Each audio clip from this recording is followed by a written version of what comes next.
Sabri Zamil Al-Mindri. Na kwa jina naitwa Nasoro Suleiman Jecha.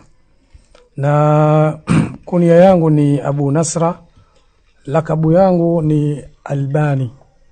Ambapo mashuhuri sana huwa anajulikana kwa jina la Albani kwa baadhi ya watu. Lakini kunia yangu ni Abu Nasra. Naam. Naam Sheikh. Ulipozaliwa, umri wako na sehemu ulipokulia?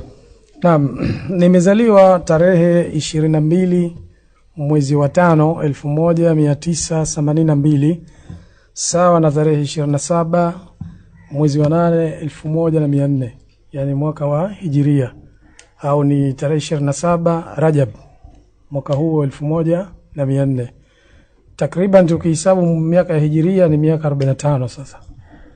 Na nimezaliwa katika kijiji cha Jendele, wilaya ya Kati, mkoa wa Kusini Unguja.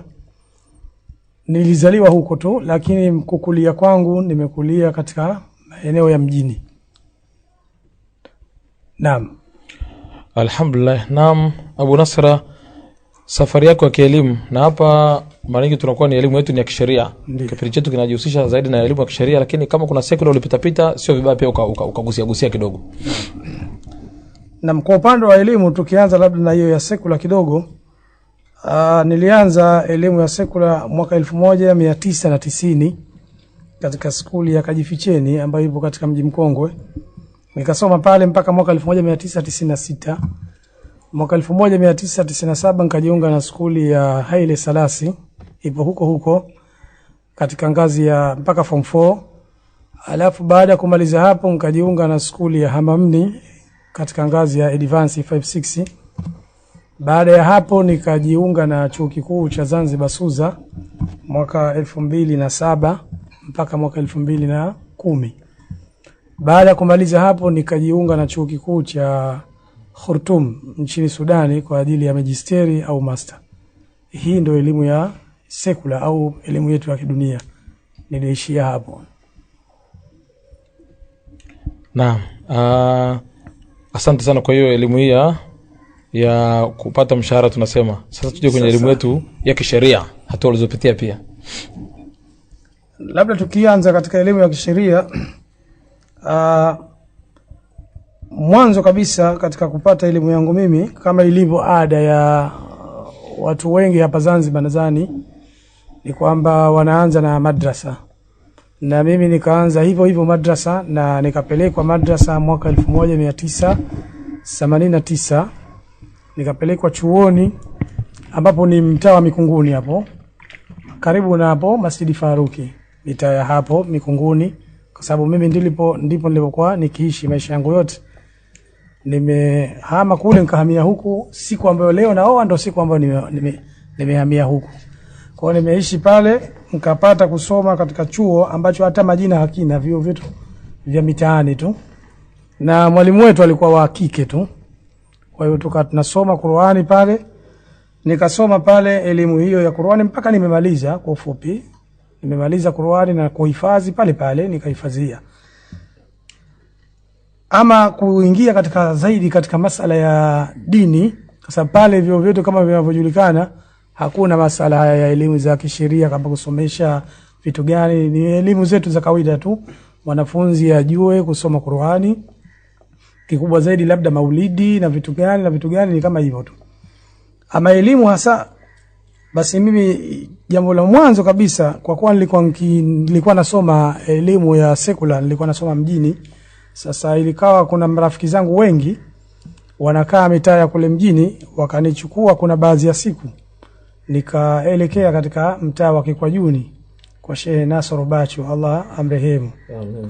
Katika mwaka 1994 nakumbuka ndio mwaka wa mwanzo ambapo mimi nilienda katika msikiti pale, nikahudhuria katika darasa za shekhe. Sasa tokea siku hiyo ikawa sasa mimi nimepata ile hamu ya kuwa ni mwenye kusoma elimu hii. Nikasoma pale takriban, nikawa ndio mwenye kuhudhuria hizo darasa za kawaida tu, kwa sababu bado ni mdogo. Katika wakati huo mwaka 94 nilikuwa na umri kama miaka 12 tu basi. Mambo yakaana kwenda mpaka ulipofika mwaka 2000. Mwaka ulipofika 2000 pale Masjid Faruki ndio ilipoanzishwa. Kwa na sisi tukawa tunasoma, kulikuwa kuna madrasa fulani inaitwa Omar ibn Abdul Aziz, ipo Makadara pale.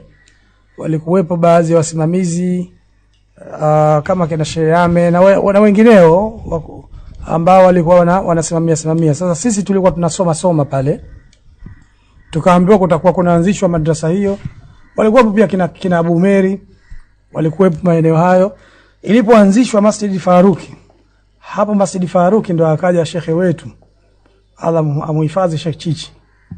Yeye ndo akawa pale amekuja akasimamia, na tukaanza kwenda kuhudhuria darasa zake khasu na amu. Akawa tunasoma kwake kila siku baada ya sala alfajiri, na tukawa tunasoma msikitini. Kwa hiyo tukalazimiana naye yeye kwa muda mrefu sana. Nikasoma maeneo hayo, na kwa sababu pale Masjid Faruki walikuja mashekhe wengi wengine, lakini ndio hao wa Kianswari katika zama hizo. Kwa akatusomesha mfano Sheikh Mselim bin Ali, tukasoma kwake Qur'ani muda mrefu sana. Ilikuwa tunahudhuria pale darasa Masjid Faruki, Masjid Amani ule pale kabla hujavunjwa, ilipokuwa haijatokezea ile mitafaruki pale. Tukawa tunasoma kwake.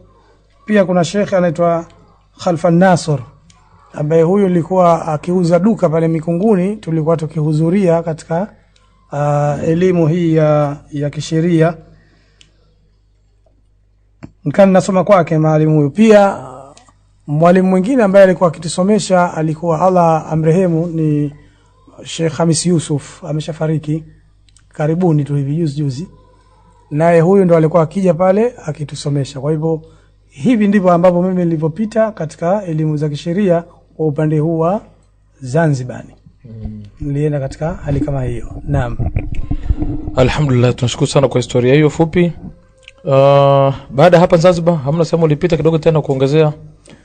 Naam, ipo. Naam. Kwa sababu nilipata fursa ya kutoka nje ya nchi. Kwa hivyo nilikwenda katika mji wa nchi ya Sudani, naishi mji wa Khartoum. Kwa nilipofika Khartoum, lengo ilikuwa ni kwenda kusoma elimu zetu hizi za kawaida za sekula. Lakini sasa kwa sababu unajua umefika katika miji ambayo kuna taaluma, na nilipofika pale nikakutana na ndugu zangu na wanafunzi wenzangu na wengine ambao tuliwahi kuwasomesha. Wao walikuwa wameshanitangulia kwa miaka mingi sana. Kwa hivyo wale wao wanasoma baadhi ya durusi, kwa hivyo ndo wao tukawa tunakwenda wananipeleka. Na mkubwa zaidi ambaye alikuwa tukienda pamoja ni Ustazi Abubakar Abu Watia. Kwa hivyo yeye ndo alinifanyia mipango nadhani mpaka nikahudhuria kule Sudani. Nikawa sasa tunasoma kwa mashekhe tofauti. Kwa hivyo huko nikasoma kwa muda miaka miwili. Ilikuwa darasa tunasoma kuanzia baada ya sala la asiri hadi saa 4 za usiku. Naam. Alhamdulillah. Nashukuru sana Abu Nasra. Baada kutoka Khartoum ukarejea Zanzibar tena kwa ajili ya kuendeleza mambo mengine, au kuna sehemu tena ulisafiria kule? Baada ya kurudi Khartoum mwaka 2017 ndo nikarejea.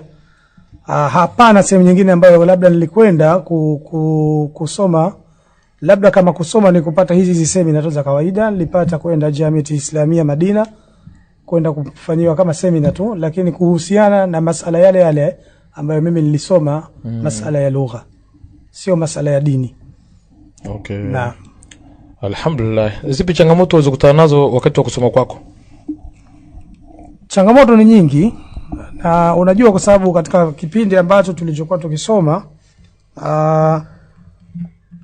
sisi tulikuwa wadogo, na mfano mimi nilipata ujasiri toka udogoni. Kwa ufupi, nilikuwa nina ujasiri wa kujadiliana na watu wa bid'a, kwa sababu nilipokuwa nikisoma kwa Sheikh Nasr, Allah muhifadhi, Allah amrehemu. Amin.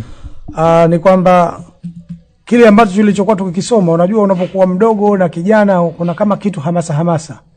Kwa hivyo zile hamasa zinakuja kwamba unataka lazima na wewe kile ukifikishe katika jamii. Kwa hivyo mambo mengi ambayo nilikutana nayo ni vikwazo vingi kwa watu wa bid'a. Ikawa mizozo ni mingi mpaka ikafikia stage tukapelekwa vituo vya polisi, tukalazwa. tukataka kupigwa mikwaju ili tuache masala haya kwamba wewe unangangania masala kama haya, masala sio maulidi hayafai, sio hitima hazifai na vitu kama hivi vingine vya kisunna. Ingawaje wakati huo ilikuwa tupo katika kipindi cha Ansari Sunna, sio ile da'wa salafia yenyewe. Kwa hivyo changamoto zikawa zimekuja nyingi mpaka wazee pale mtaani wakawa wanakuja kwa mzee wangu.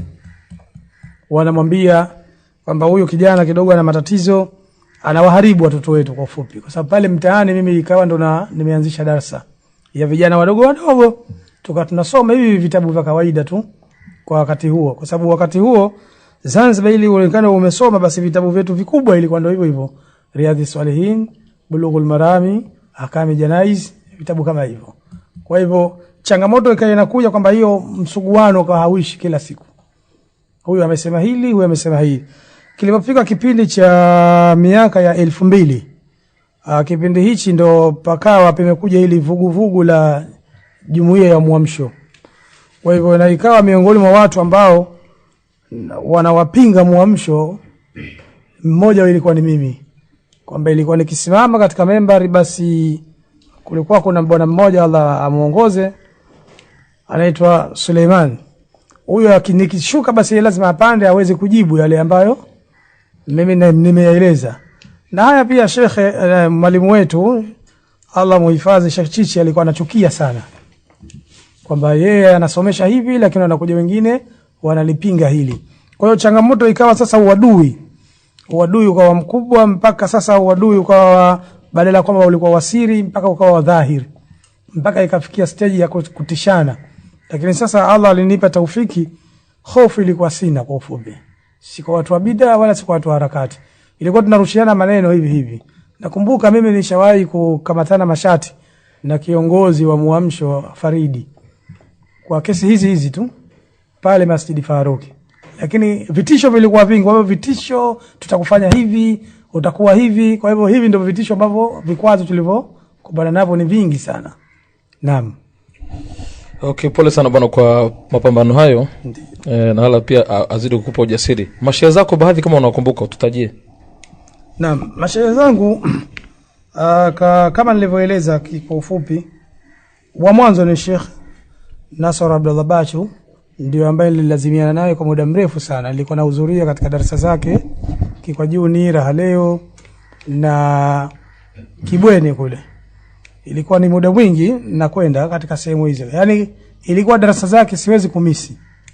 Ndio nilipokuwa muda mwingi nimesoma kwake vitabu kama Fiqh Sunna, Ahkam Janaizi, kitabu Tauhidi cha Sheikh Fauzani na baadhi ya vingine. Kwa hivyo huyu ndio aliyenifunua macho hasa, au Waswahili wanasema alinitoa tongo. Tukapata kuijua sunna.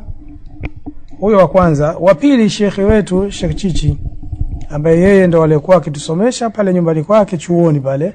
Tukawa tunahudhuria darasa zake asubuhi kila siku, yani takriban kama siku 5 kwa wiki tulikuwa tunahudhuria, na baadhi ya ikhwa kama kina Abu Meri, Abu Muhammad Hasnu na wengineo Allah wahifadhi. Na mwingine ambaye alikuwa akinisomesha katika upande wa dini ni Sheikh Khalfan Nasr, ambaye yeye alikuwa anauza duka pale Mikunguni. Allah amuongoze, ni katika watu wa harakati. Kwa hivyo alikuwa akinisomesha pia. Na mwingine alikuwa akinisomesha ni Sheikh Hamis Yusuf, Allah mrehemu, ambaye alifariki karibuni tu. Amen. Yeye ndo aliyekuja pale katika Masjid Faruki akatuambia sisi watu watatu, nakumbuka ilikuwa ni mimi, Abu Meri na Asnu, na kuna mwingine, akatulazimisha kwamba tuanze kupanda katika membari, akatufahamisha namna ya kutoa hutuba na vitu gani. Kwa hiyo mambo mengi tukajifunza kutoka kwake. Huyo ni miongoni mwa masheikh ambao walionisomesha. Ama kwa upande wa masala ya lugha, kwa sababu mimi zaidi nimesomea masala ya lugha, ama upande wa degree baccalaureate nilisoma lugha ya Kiarabu, na magisteri pia nimeenda nikachukua lugha ya Kiarabu. Sasa kwa upande wa Zanzibar, masheikh ambao mimi walinisomesha, nilikuwa nasoma kwa mwalimu mmoja ambaye ndo alinianzisha elimu za nahwu pale Masjid Faruki. Pembeni pale pana chuo kinaitwa Siraja. Kuna mwalimu mmoja anaitwa Mwalimu Suleiman. msikiti ule haujaanza, yeye ndo alikuwa ananisomesha masala, lakini ndo kidogo Allah hakumjalia katika watu walioongoka. Kwa sababu mkipita Masjid Faruki bila shaka mnakuta baadhi ya mambo hayataki tochi, mtu anajua kwamba haya ni masala ya shirki. Lakini yeye kwa sababu ndo nikaanza kusoma kwake pale katika elimu za lugha. Baada ya hapo kulikuwa kuna mwalimu mwingine anaitwa Mwalimu Saleh, yupo msikiti wa Darajani pale. Msikiti wa Darajani ndio tukawa pale tunasoma lugha, na kuna mwalimu mwingine Yemen ndio tukawa pale tunahudhuria kila siku. Tunasoma Darajani kule juu, na pale chini zamani kulikuwa kuna maktaba. Kwa hiyo tunasomeshwa pale lugha, tumestafidi mambo mengi sana pale. Kwa fani nyingi tumesoma pale, mfano elimu ya nahau, balagha, sarfu, arudhi na vinginevyo. Na mwalimu wangu mwingine mkuu zaidi ambaye ndo alinisomesha lugha anaitwa Suleiman Hemedi, ambaye yupo chuo kikuu cha Chukwani, anaitwa Bin Sumeti. Hawa ndo walionisomesha kwa upande wa Zanzibar. Ndo walimu ambao kwao nilisoma. Naam. Na wachache ambao nakumbuka wa Sudani? Wa Sudani walimu ambao nilisoma kwao Sudani, mwalimu wa mwanzo anaitwa Abdul Barri. Huyu tulikuwa tunasoma Sunan Darimi. Nilipofika kule maikhwa, kwa sababu ndio tulikuwa kule kuna utaratibu, masomo yanamalizika saa 7. Saa 7 tunapumzika, saa 10 inakuja gari pale, tunachukuliwa tunapelekwa katika vituo hivi. Basi mwalimu mmoja anaitwa Abdul Barri tulikuwa tunasoma kwake Sunan Darimi. Mwingine anaitwa Abu Muhammad Hassan Hamid.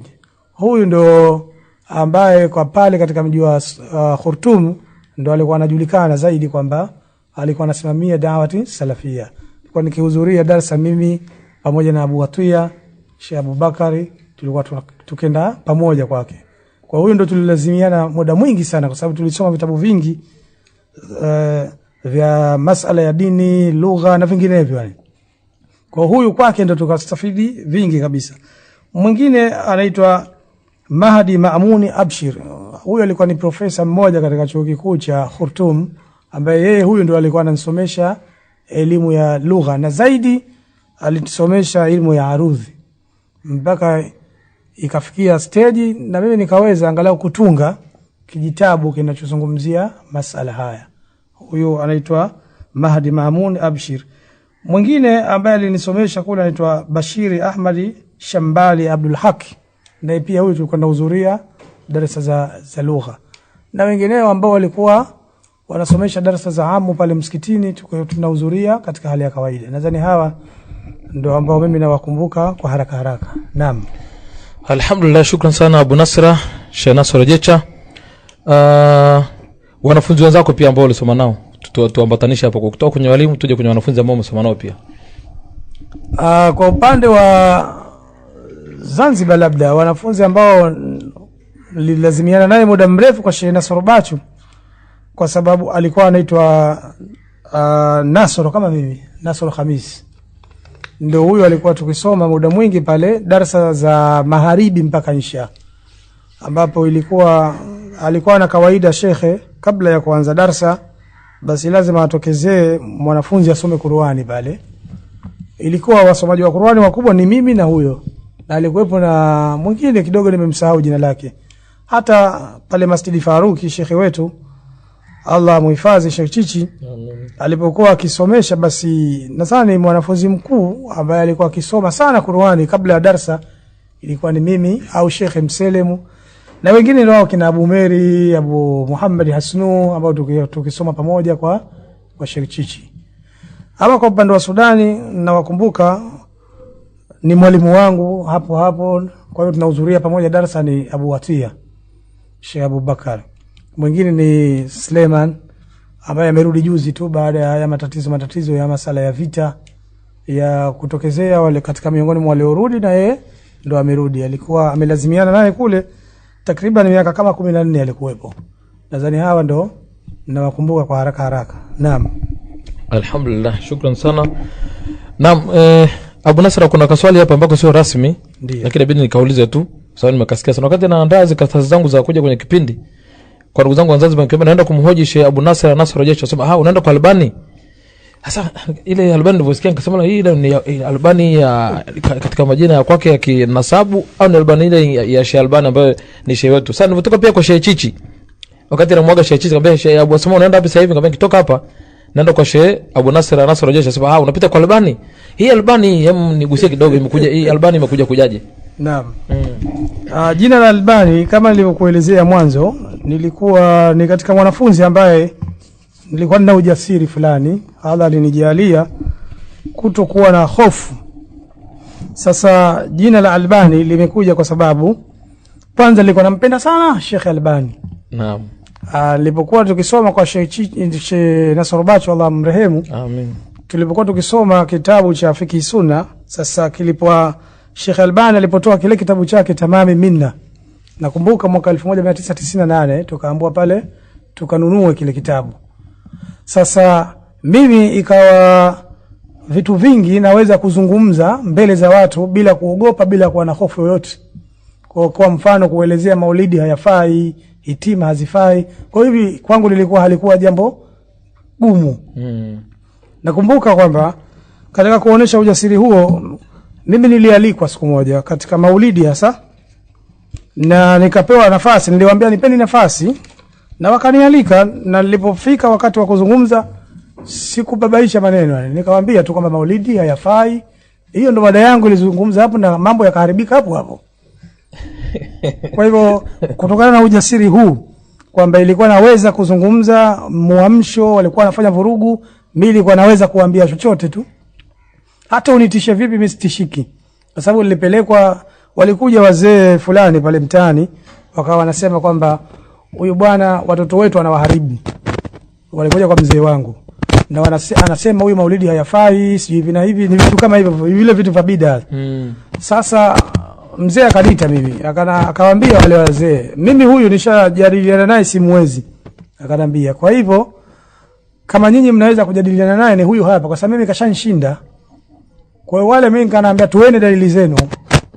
Kwa hivyo ikawa leo ujasiri wa kwamba mimi naweza kusema chochote na naweza kusema pahala popote.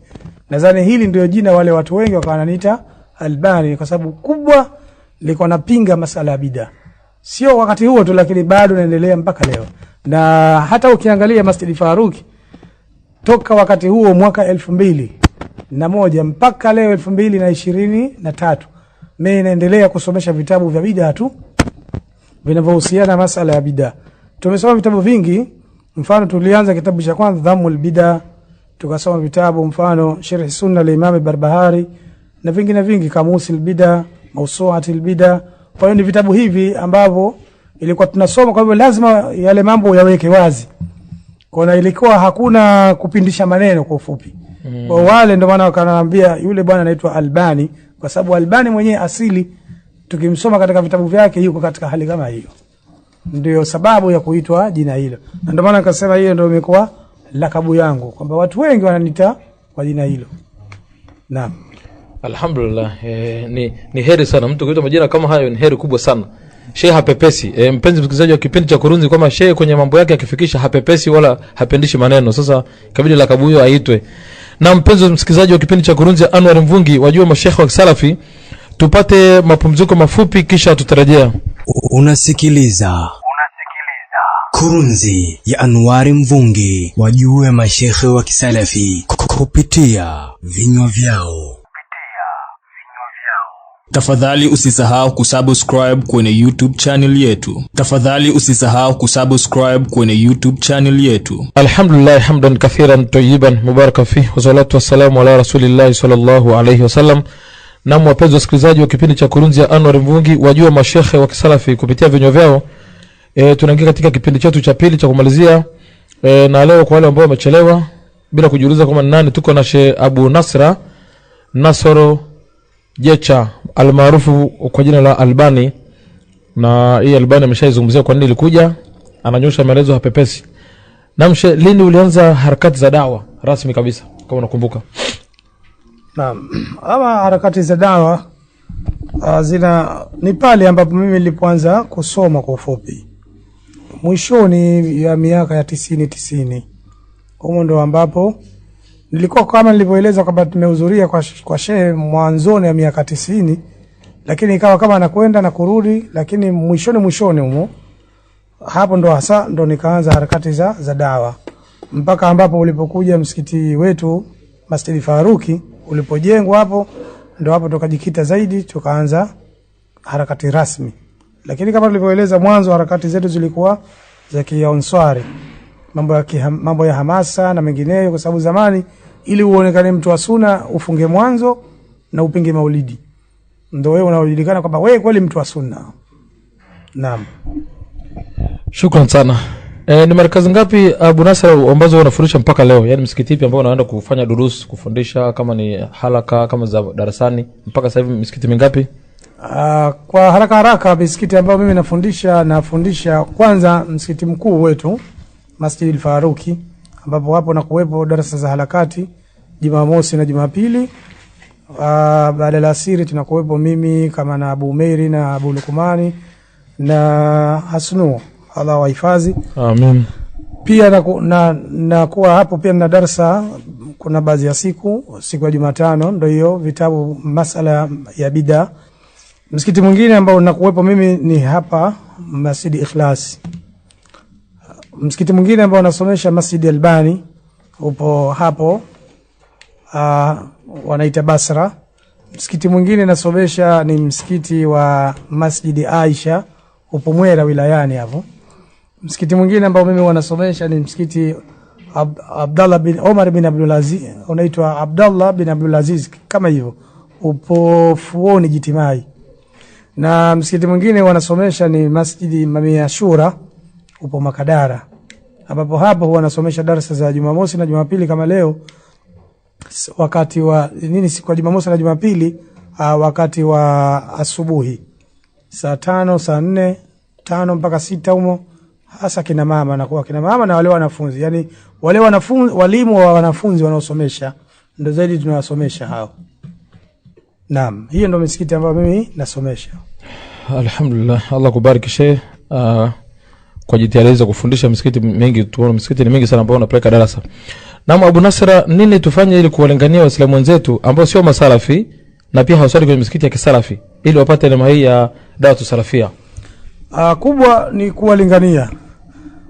kuwalingania na kuwaonesha ule uzuri wa da'wati salafia, kwa sababu wengi ambao wanaopinga hawajui ile dawa, lakini baada ya kuja kujua wanakuja kuwa wanaeleza kwamba tulichelewa muda mrefu sana. Kwa hiyo la kufanya zaidi ni kuwanasihi na kuwaeleza uzuri wa da'wati salafia na kuwaonesha ubaya wake kwa yule ambaye atakayekuwa anapinga, lakini lenda ile katika bil hikma wa mawidhatil hasanatun, lazima yaje katika hali kama hiyo. Kwa hili zaidi hasa watu wajikite katika hali kama hiyo. Naam. Alhamdulillah. Nini mtazamo wako juu ya da'watu salafia kwa Tanzania kwa kipindi hicho ukilinganisha na miaka ya nyuma? Da'watu salafia ilivyokuwa zamani na sasa tofauti kabisa. Kwa maana sasa hivi vijana wamehamasika mno ukilinganisha na ule wakati wa mwanzo. Sisi hatakuwa ambao mwanzo ilipokuja da'watu salafia, bila shaka sote tunafahamu katika mji wetu wa Zanzibar, hata mtu kama atapinga, lakini alileta hasa akaikuza hapa au akaihuisha dawa hii ni Sheikh Kasim, Allah muhifadhi. Amin. Pamoja na wenzake katika kipindi hicho cha miaka 2007, hapo mimi wakati huo nilikuwa nipo katika masomo, sikupata kuhudhuria katika zile semina. Walikuwa wenzangu kina Abu Meri na wengineo, wao ndo walikuwa wakihudhuria. Sasa kipindi hicho watu walikuwa ni wachache na watu walikuwa kidogo hawafahamu, kwa sababu ndio kipindi ambacho kulikuwa kuna misuguano mikubwa baina sisi na kina Muamsho. Kwa hivyo pale Faruki ikawa kidogo mambo makubwa yanafanyika, kwa sababu hawa wanasema hivi na hawa wanasema hivi. Kwa hivyo ikawa kuna utofauti mkubwa. Watu wengi walikuwa hawafahamu, lakini baada ya kipindi, kadri siku zinavyokwenda, watu wakasomeshwa wakafahamu. Kwa hiyo sasa hivi ukienda Masjid Faruki, na yule ambaye anayekumbuka miaka ya zamani ataona kuna tofauti kubwa baina mashariki na magharibi, kwa sababu sasa hivi watu wameifahamu na wamekuwa wengi. Kwa hivyo imekuwa kuna tofauti kubwa, kwamba zamani watu walikuwa wachache, lakini sasa hivi watu wamekuwa ni wengi. Na da'wati salafia kwa sababu msingi wake mkuu ni taaluma, kwa kuwa watu wanajua huku kunasomeshwa na kunasomwa, ndio maana dawa hii ikawa imepata nguvu. Haikupata nguvu kwa sababu nyingine yote isipokuwa kwa kusomeshwa tu basi. Naam. Alhamdulillah, shukran sana Abu Nasra. Naam, usia wako na nasaha zako kwa wanafunzi na pili kwa maduati. Nasaha zangu nadhani zitakuwa zinafanana na wenzangu kwamba kama tulivyoeleza dawa hii msingi wake ni elimu. Kwa hivyo na wanasihi wanafunzi wenzangu tusome sana na tuendelee kusoma, tujiendeleze. Na kwa sababu wakati wa sasa masala ya taaluma yapo wazi. Mtu anaweza akasoma kwa njia ya kwenda kwa shekhe, kwa njia ya online, katika hali zozote zile, lakini watu wasome. Hilo ndio jambo la msingi. Pili, wanafunzi wenzangu basi wawaheshimu wale walimu wao ambao wamewasomesha. Hata kama watawaona wamewazidi kimaarifa, wamewazidi vipi, basi kuwaheshimu ni jambo muhimu sana, kwa sababu inachotakiwa kuwa na adabu zaidi kwa wale walimu ambao waliotusomesha. Kwa huu ndio wasia wangu, na kuwa kitu kimoja, kwa sababu dawa hii kwa kuwa sisi tunalingania katika jambo moja. Dawa tusalafia ni moja na sote tunalingania kitu kimoja, basi mapenzi lazima yapatikane kwetu sisi na tusiwe katika hali ya kufarikiana. Naam.